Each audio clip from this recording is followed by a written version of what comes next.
ထိုးထားပြီးမိသွားပြီမြောက်ထားပေးလိုက်ပြီကိုမင်းသားကြီးကိုမင်းသားကြီးကောင်းခွန်းတယ်ကလေးကတော့တလုံးတက်တယ်နော်ကိုမင်းသားကြီးကတော့ကောင်းထီချက်လောက်ခောက်ပြီးပြန်ကြွားခဲ့ပြီနော်ကဲဒါကိုမင်းသားကြီးနော်ဒီမှာကောင်းတဲ့ချက်လောက်နဲ့ထိပြီးတော့ချက်လောက်နည်းငယ်တန်းရနည်းနည်းရသွားပြီနော်ဒါသူတို့နည်းနည်းမလုပ်ပြီနော်ဒါကိုမင်းသားကြီးကြွားတဲ့တန်းရအောင်တော့နည်းနည်းပြန်ကုပြီနော်ဒါသူတို့ကသမားနဲ့အညီပဲနော်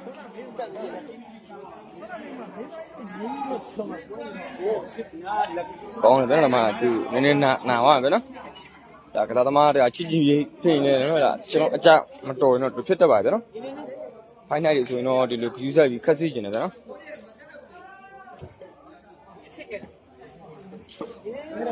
ဒီနေ့တန်းရရှိသွားခဲ့ပြီဗျာနော်